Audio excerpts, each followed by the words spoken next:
ოკუპირებულ აფხაზეთში ომის ვეტერანთა საპროტესტო აქცია.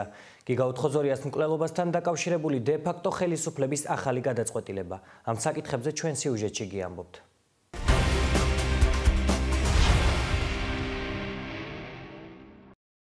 გასული წლის 19 მაისს გიგა ოთხოზორიას გახმაურებულ მკვლელობაში მსჯავრდებული რაშიდ კანჯიოღლის დაკავების შესახებ ქართული მხარის არაერთი პრინციპული მოთხოვნის მიუხედავად აფხაზურმა მხარემ ცინიკური გადაწყვეტილება მიიღო.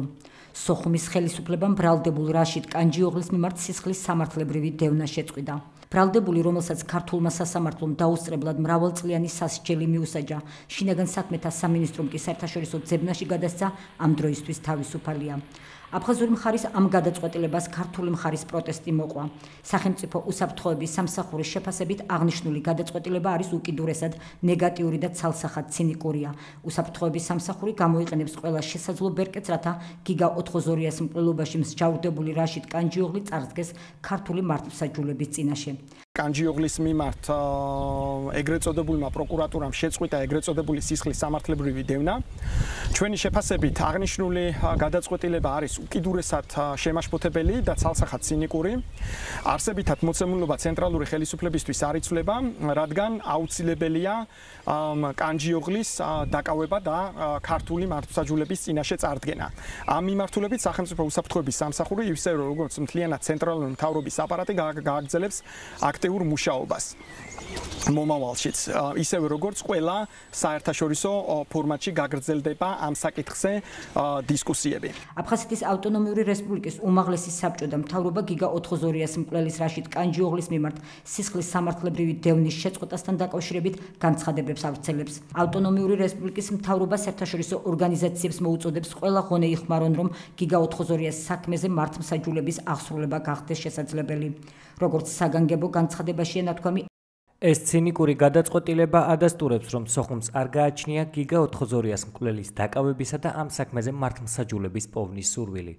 ამ დროს რაშიდ კანჯიოღლის მიერ დანაშაულის ჩადენის ფაქტი არანაირ ეჭვს არ იწვევს. არსებობს ყველაზე მტკიცე სამხილი ვიდეო ჩანაწერი, რომელიც მთელმა ცივილიზებულმა სამყარომ ნახა.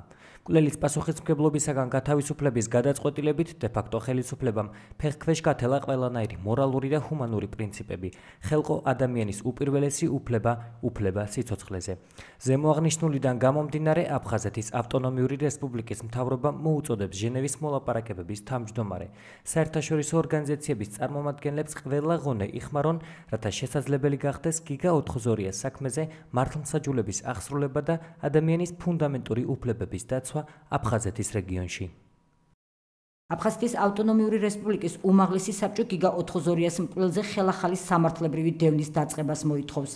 სოხუმის არგუმენტები იმის თაობაზე, თითქოს თბილისმა სათანადოდ მომზადებული მტკიცებულებები და მასალები მათ არ გადასცა, მტკნარი სიცრუეა. სოხუმის მხარეს გადაეცა სამართლებრივი მასალები, რომელშიც არის შესწავლილი გამოძიებისათვის აუცილებელი ყველა დოკუმენტაცია, რომ აღარაფერი ვთქვათ უტყუარ მტკიცებულებაზე, ვიდეო ჩანაწერი, რომელიც მთელმა მსოფლიომ ნახა და დე-ფაქტო ხელისუფლებას ხელთ აქვს. მოუწოდებთ აფხაზურ და რუსულ მხარეებს დაუყოვნებლივ მოახდინონ რეაგირება ქართული მხარის მოთხოვნაზე, დაიწყოს ხელახალი სამართლებრივი დევნა და გამოძიება მკვლელი კანჯიოღლის საქმეზე. გამოძიების დასრულებამდე თავისუფლება შეეზღუდოს რაშიდ კანჯიოღლის. გიგა ოთხოზორიას მკვლელობაში ბრალდებული რაშიდ კანჯიოღლის მიმართ სამართლებრივი დევნის შეწყვეტის ფაქტს შერიგების და სამოქალაქო თანასწორობის საკითხებში საქართველოს სახელმწიფო მინისტრი ქეთევან ციხელაშვილი გამოეხმაურა. მისი განცხადებით, ქართული მხარე გიგა ოთხოზორიას მკვლელობაში მსჯავრდებულის დასჯის საკითხს ძალიან მაღალ დონეზე დააყენებს და მართლმსაჯულების აღსრულებისთვის მუშაობას არ შეწყვეტს. ამ საზარელი დანაშაულის ჩადენის დღიდან ქართული მხარე, ისევე როგორც ჩვენი საერთაშორისო პარტნიორები, აქტიურად ცდილობს ყველა რელევანტური ფორმატის გამოყენებას. საერთაშორისო პარტნიორები ცხადია შეშფოთებულნი არიან ამ გადაწყვეტილებით. ჩვენი პარტნიორების პოზიცია თანხვედრაშია ქართული მხარის პოზიციასთან, რომ დამნაშავე უნდა დაისაჯოს. ჩვენ ვაგრძელებთ აქტიურ მუშაობას გალის შეხვედრებზე, ჟენევის საერთაშორისო დისკუსიებსა და ყველა რელევანტურ ფორმატში, რომ აღსრულდეს მართლმსაჯულება. ოკუპირებული აფხაზეთის დე-ფაქტო ხელისუფლების უუნარობა, ეგრეთ წოდებულ რესპუბლიკაში შექმნილი განუკითხაობა, გამწვავებული კრიმინოგენული ვითარება და ეკონომიკური სიდუხჭირე თვით აფხაზური საზოგადოების უკმაყოფილებას იწვევს. სოხუმში სოციალური პირობების გაუმჯობესების მოთხოვნით აფხაზეთის ომის მონაწილეებმა საპროტესტო აქცია გამართეს. როგორც აფხაზური სააგენტო აფსნი ლაიფი იუწყება, ქალაქის მთავარ მოედანზე შეიკრიბნენ 92-93 წლის აფხაზეთის ომის მონაწილეები და მოითხოვეს სხვადასხვა სახის შეღავათების დაწესება. მომიტინგეები ეგრეთ წოდებულ სახელმწიფოში შექმნილ პოლიტიკურ და ეკონომიკურ ვითარებას აკრიტიკებდნენ და შექმნილ მდგომარეობაზე პასუხისმგებლობას წინა და ახალ ეგრეთ წოდებულ ხელისუფლებებს აკისრებდნენ. საგულისხმო და საინტერესოა ომის ვეტერანის ასტამურ ზანთარიას გამოსვლა. ის 92-93 წლებში აფხაზეთში განვითარებული მოვლენების დროს რუსეთის საოკუპაციო ჯარების წარმომადგენლებთან ერთად ეთნიკური ქართველების წინააღმდეგი ბრძოდა ეგრეთ წოდებული დამოუკიდებლობის მოსაპოვებლად. დღეს კი ასტამურ ზანთარია მისი და მისი ხელისუფალთა ეგრეთ წოდებული მონაპოვარით უკმაყოფილოა და დე-ფაქტო აფხაზეთში სხვადასხვა ერთა მშვიდობიან თანაცხოვრებაზე საუბრობს. У нас в стране бардак, беззаконие, коррупция. ჩვენს ქვეყანაში არის სრული განუკითხაობა და ქაოსი, უკანონობა, კორუფცია, მეკრთამეობა. ბევრი პრობლემაა, რომელზეც უნდა ვისაუბროთ. ერთხელ მოვაწყოთ გადატრიალება და მთელი მსოფლიო დაგვცენის. კიდე უნდა მოვაწყოთ თუ რა ვქნათ.